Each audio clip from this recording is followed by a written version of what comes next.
हिंदी कहानी सुनने के लिए चैनल को सब्सक्राइब कर लीजिए। आज की कहानी है लुटेरे। गांव के बाहर एक बहुत बड़ा पेड़ था जिसके ऊपर बड़े ही खूबसूरत फल लगते थे। रंग बिरंगे इन फलों को देखकर हर एक के मुंह में पानी भर आता था। राह चलता जो भी कोई मुसाफिर इन फलों को देखता तो वह इन्हें खाए बिना नहीं रह जाता था। अजीब इत्तेफाक की बात थी कि यह फल जहरीले थे। जो भी कोई इन फलों को खाता था वह थोड़ी देर चलने के पश्चात ही बेहोश होकर गिर जाता था। इस गांव के अंदर कुछ लोग भी रहते थे जिनके पास काम तो कुछ था नहीं, वे लोगों को लूटने का धंधा करते थे। उन्हें जैसे ही यह बात पता चला था कि इस वृक्ष के फल जहरीले होते हैं, लोग उन्हें खाकर बेहोश होकर गिर जाते हैं, तो बस फिर क्या था, उनके लिए तो लोगों को लूटने का एक नया रास्ता खुल गया था। वह सारे के सारे एक जगह इकट्ठे हो गए। उनका सरदार धन्नू साहब बोला, अरे यारों, अब तो भगवान ने हमारा काम बना दिया। अब हमें मारामारी करने की जरूरत ही नहीं पड़ेगी। अब हम आराम से इस जहरीले फल वाले पेड़ के नीचे बैठा करेंगे और यह देखते रहा करेंगे कि कोई अमीर आदमी आए और इस पेड़ के फल तोड़कर खाए। फल खाकर वह बेहोश होकर जैसे ही गिरा करेगा, हम उसे लूट लिया करेंगे। अरे सरदार, क्या बात की है आपने। अब तो हमारा काम और भी सरल हो गया है। अब तो हम आराम से लोगों को लूट लिया करेंगे। इस प्रकार से इन चारों मन से बीमार और सुस्त ढीले ढीले हराम का माल खाने वाले का धंधा इस पेड़ के नीचे जम गया। उन्होंने इस खड़े पेड़ के नीचे एक बड़ा सा गड्ढा खोदकर अपने छिपने का स्थान बना लिया था।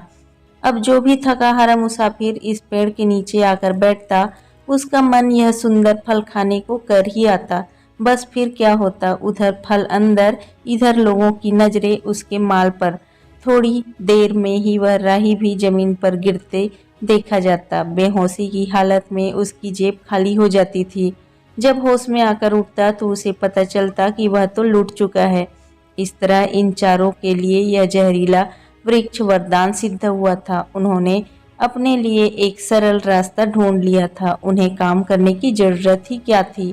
इतना धन तो गांव के बड़े जमींदार के पास भी नहीं था जितना उन्होंने थोड़े ही समय में जमा कर लिया था। पहले वे चारों के चारों टूटी फूटी झोपड़ी में रहते थे। अब उनके पास बढ़िया हवेलियां थी। अब उनकी पूरी हवेलियां बनकर तैयार हुई तो सब लोग हैरान हो गए थे, क्योंकि वे जानते थे कि यह चारों कामचोर हैं, हराम का माल खाने की आदत है। इन्होंने अपनी जमीन पर कभी हल नहीं चलाया। धन्नू साह, काली, सेरा, बिल्ला, यह चारों के चारों जो कल तक ठाकुर साहब के पास जाकर कुछ उधार मांग लेते और उनकी हवेली के बाहर ही पड़े रहते थे ताकि ठाकुर साहब का कोई थोड़ा बहुत मारामारी का काम है, इसके बदले में उनसे सहायता प्राप्त करते रहें। लेकिन यह तो समय की गति थी। जब उन चारों कंगालों ने अपने लिए ठाकुर साहब के मुकाबले में अपनी बड़ी हवेली खड़ी कर ली थी, तो सारा गांव उन चारों की हवेलियां देखने आया। खुद ठाकुर साहब भी आश्चर्य से उनकी हवेलियां देखने आए थे। जैसे ही ठाकुर साहब उनके पास आए तो उन्होंने इन चारों को बड़े सुंदर वस्त्र पहने देखा। ऐसे वस्त्र तो स्वयं उन्होंने भी कभी नहीं पहने थे, मगर यह चारों कहाँ से ले आए हैं इतनी कीमती वस्त्र। अरे भाई धन्नू साहब, तुमने और तुम्हारे तीनों साथियों ने वास्तव में ही कमाल कर दिखाया है। मैं तो सपने में भी नहीं सोच सकता था कि तुम्हारे जैसे लोग भी कभी अमीर बन जाएंगे। ठाकुर साहब, हम जो कुछ भी हैं आपके बच्चे ही हैं ना। भगवान ने हमें जो कुछ दिया है उसकी कल्पना तो हम भी नहीं कर सकते थे। वे चारों एक साथ बोले, मगर यह कौन सा व्यापार किया है तुमने, जरा मुझे भी तो बताओ ताकि मैं भी तुम्हारी तरह धनी बन जाऊं। हा हा हा, ही हो। ठाकुर साहब की बात इस बात पर चारों इकट्ठे हंस पड़े, जैसे उन्होंने कोई अनहोनी बात कह दी हो।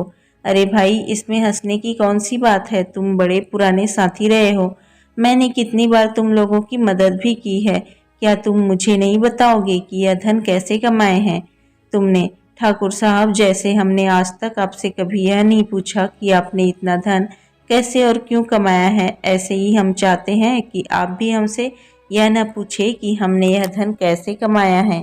ठाकुर समझ गए कि यह चारों बहुत पक्के हैं, यह बताने वाले नहीं हैं, इसलिए वे अपने आप ही वहां से उठकर आ गए।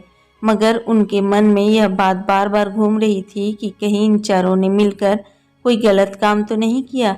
मगर वह वहां से चले गए। आखिर उनके पास कमी ही किस चीज की थी जो वे दूसरों के धन पर नजर रखते। जैसे ही ठाकुर साहब उठ गए तो यह चारों के चारों हंसने लगे और आपस में बात करने लगे। फिर उन्होंने अपने नौकर को अपने लिए भांग घोलने को कहा। नौकर भी शायद उसी हुक्म के इंतजार में रहता था। भांग के गिलासों को तैयार करके वह उनके पास ले आया। जय जय शिव शंकर भोलेनाथ, जय जय शिव शंकर, प्याला तेरे नाम का पिया। चारों ने खूब भांग चढ़ा ली थी। भांग के नशे में नाचते रहे और अपने नौकर नाथू को भी अपने साथ नचाने लगे। हवेली में इस प्रकार से उन्हें नाचते हुए देखकर गांव के सभी लोग इकट्ठा हो गए। इन लोगों ने ऐसा नाच पहले कभी नहीं देखा था। जय जय शिव शंकर, कांटा लगे ना कंकर, तुमने ही हमको अमीर बना दिया। जय जय शिव शंकर। शायद भांग का नशा इतना अधिक चढ़ गया था कि वह पागल हो चुके थे। बस नाचे ही जा रहे थे। गांव वाले उनका नाच देखते रहे और साथ ही साथ वे उनके बारे में भी बातें करते रहे। अरे बड़ा धन मारा है इन चारों ने। किसी ने सच ही कहा है कि लक्ष्मी की सवारी उल्लू पर होती है। जैसे उल्लू अंधा होता है वैसे ही धनवान भी। तुम गलत बोलते हो। सब तो धनवान अंधे नहीं होते। अधिकतर वही धनवान होते हैं जो या तो अचानक से धनवान बना हो या फिर जो लोग हराम का धन इकट्ठा कर लेते हैं। काका, तुमने तो 2 लाख रुपए की बात एक ही वाक्य में कह डाली। पास बैठे बैठे महंगू ने जोर से हंसते हुए कहा। जैसे यह लोग सोच रहे थे वैसे सभी गांव वाले उनके बारे में सोच रहे थे। मगर यह बात तो अभी तक किसी की समझ में नहीं आ रही थी कि इनको अमीर बनाने वाला वही एक रहस्यमयी वृक्ष है जिस पर सुंदर फल तो लगते हैं मगर इसमें जहर भी होता है। वह फल लोगों को तो बेहोश करता है या जान से मार देता है, मगर इन चारों को धन देता है। इसी प्रकार से वे चारों मित्र लोगों को लूट टूट कर अमीर बनते रहे। एक बार कुछ व्यापारियों का बहुत बड़ा काफिला इस ओर से गुजरा। उन्होंने उस सुंदर फलदार वृक्ष को देखा तो उनके मुंह में पानी भर आया। सुंदर फल से लदा और छायादार भी सारे व्यापारी खुशी से नाचे थे। व्यापारी तो अपनी जगह पर खुशी से नाच ही रहे थे मगर उनसे अधिक तो यह चारों चोर नाच रहे थे। इन्होंने अपने आज तक के जीवन में इतने मालदार आदमी कभी नहीं देखे थे। इतना धन उन्हें आज प्राप्त हो जाएगा कि उन्हें तो जीवन भर काम करने की जरूरत ही नहीं पड़ेगी। इस धन को पाकर तो वे इस इलाके के सबसे बड़े धनी बन जाएंगे। उस वृक्ष की जड़ में अपनी खुफिया अड्डे पर यह चारों बैठ के मस्ती से झूम रहे थे। उन व्यापारियों के पास सोना चांदी और दूसरा कीमती माल तो था ही, इसके साथ ही उनके पास कीमती घोड़े भी अब उन्हीं के हो जाएंगे। इन पर सवार होकर जब वे गांव में निकला करेंगे तो लोग गांव के इस ठाकुर को भूल जाएंगे, उन्हीं को असली ठाकुर समझेंगे। धन्नू शाह ने अपनी लंबी मूंछों पर ताव देते हुए कहा। तीनों साथियों की ओर देखकर कहा, आज जरा होशियारी से रहना। इतना मोटा शिकार है, कोई और भी हाथ ना मार जाए। नहीं सरदार, तुम चिंता मत करो। हम शिकार पर इंसान तो क्या भगवान भी हाथ नहीं मार सकता जब तक हम हैं। शाबाश मेरे साथियों, आज हम सबका नसीब बनाने वाला यह पेड़ तो हमारा असली भगवान है। हम सारी उम्र इसकी पूजा करेंगे। पूजा? हाँ हाँ, हम इसकी ही पूजा करेंगे। लाओ, आज इसी खुशी में 2-2 गिलास भांग हो जाए। हाँ हाँ, आज तो 4-4 गिलास पियो। ऐसा दिन हमारे नसीब में फिर कहाँ आएगा। अमीर अमीर अमीर अमीर, हम सब अमीर बन जाएंगे। घोड़ों पर चढ़कर गांव-गांव में घूमा करेंगे। अब ठाकुर की भी छुट्टी हो जाएगी। अब हम ठाकुर बनेंगे। ठाकुर वही होता है जो अमीर हो। कल से हम ठाकुर कहलाएंगे। चारों के चारों भांग के नशे में आने वाले समय के सुंदर सपने सजाए थे। उनकी नजरें उन व्यापारियों पर टिकी थी जिनके हाथों में सोने और हीरे की अंगूठियां चढ़ी हुई थी। अब थोड़ी ही देर की तो बात है, अभी यह लोग यह फल खाएंगे और खाते ही बेहोश हो जाएंगे। इधर यह लोग बेहोश हुए, उधर यह सारा माल अपना। चारों के चारों उनकी ओर नजरें टिकाए बैठे थे। थोड़ी देर में उन लोगों ने फल तोड़ने शुरू कर दिए। वे पके हुए फलों को तोड़ भी रहे थे और साथ ही उनकी सुंदरता को देख देख कर खुश भी हो रहे थे। देखते देखते फलों का अच्छा खासा ढेर हो गया। सब लोग खाने की तैयारी कर रहे थे कि इसी बीच एक और व्यापारी अपने घोड़े पर आ गया। उसने आते ही उन लोगों की ओर देखा और फिर उस पेड़ को देखा। एक व्यापारी ने घोड़े पर सवार उस व्यापारी को देखकर कहा, अरे आओ सेठ, देख क्या रहे हो, आप भी फल खाओ, हमें तो सारे रास्ते में कहीं ऐसा फल नहीं मिला। तुम सब पागल हो? सेठ गरज कर बोला। हम पागल हैं? वे आश्चर्य से उस व्यापारी के मुंह की ओर देखने लगे। हाँ हाँ, तुम पागल हो, मगर क्यों? सबके मुंह खुले के खुले रह गए। आंखों में एक विचित्र चमक पैदा हुई, जैसे कोई आकर उनके मुंह से निवाला छीन रहा हो। इतने अच्छे फल सामने पड़े हैं और उनका हाथ रोका जाए तो यह उनसे सहन नहीं हो रहा था। घोड़े में बैठे व्यापारी ने कहा, यह सारे फल जहरीले हैं। यदि तुम खाओगे तो या तुम मर जाओगे या बेहोश हो जाओगे, इसलिए फेंक दो। इतना बड़ा धोखा भी होता है? होता नहीं मूर्खों, हो रहा है। तुम व्यापारी भी अपनी बुद्धि का प्रयोग नहीं कर सके। एक साधारण आदमी तो धोखा खा जाए, उसका मुझे कोई दुख नहीं, मगर तुम्हारे जैसे व्यापारी जब धोखा खाते हैं तो मन बहुत दुखता है। मगर आपको यह बात कैसे पता चला कि यह फल जहरीले हैं? इसमें से एक व्यापारी ने पूछा। मुझे लगता है तुम सब मोटी बुद्धि के हो।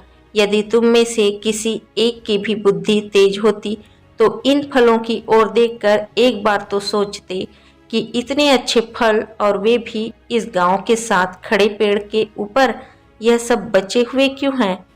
क्या तुम यह कल्पना नहीं कर सकते कि यह फल इस गांव के लोग भी तो तोड़कर खा सकते थे? यदि यह फल गांव के लोगों ने आज तक तोड़कर नहीं खाए तो उसकी कोई वजह तो अवश्य ही होगी। तुम एक व्यापारी हो, भगवान ने तुम्हें बुद्धि दी है। इन फलों को खाने से पहले एक बार तो तुमने सोचा होता कि इसका रहस्य क्या है। तुम कारोबार करने जा रहे हो, तुम्हारी छोटी सी लापरवाही तुम्हें मौत के घाट उतार सकती है। तुम्हारी संपत्ति को खतरा पैदा हो सकता है। ऐसे लोगों से तुम्हें बचना होगा। आप तो महान हैं, आप हम सबके गुरु हैं। हम आज से आपके साथ ही कारोबार करने चलेंगे। आपने तो हमें लूटने से बचाया है। हम आपका यह एहसान कभी भी नहीं भूल पाएंगे। सारे के सारे व्यापारी उसके आसपास इकट्ठा हो गए। खाली इसी से काम नहीं चलेगा, हम सबको मिलकर इस पेड़ को काट फेंकना होगा, क्योंकि इससे और लोगों को भी नुकसान हो सकता है। यह पेड़ केवल हमारे लिए ही नहीं बल्कि पूरी मानवता के लिए भी खतरा है, इसलिए इसे जड़ से ही काट देना चाहिए। बुराई के बीज नाश कर देने से सबको लाभ होगा। सबके लाभ में ही हमारा लाभ है। बस फिर क्या था, देखते ही देखते सब व्यापारियों ने मिलकर उस पेड़ पर टूट पड़े। कुछ ही क्षणों में छुपे हुए चारों चोर गांव की ओर भाग निकले। उनके चेहरे पर उदासी थी, दिल टूट गए थे। उनकी आसान कमाई का रास्ता सदा के लिए अब बंद हो गया था। उस बुद्धिमान व्यापारी ने बंद कर दिया था, अब वे करेंगे भी तो क्या? जीवन में उन्होंने कभी भी तो कोई काम नहीं किया था। तो दोस्तों, आज की यह कहानी आपको कैसी लगी? पसंद आया है तो लाइक कीजिए, शेयर कीजिए, चैनल को सब्सक्राइब कर लीजिए। मिलते हैं आपको एक अच्छी सी नई कहानी के साथ। तब तक के लिए बाय बाय। यहाँ तक सुनने के लिए आपको दिल से शुक्रिया।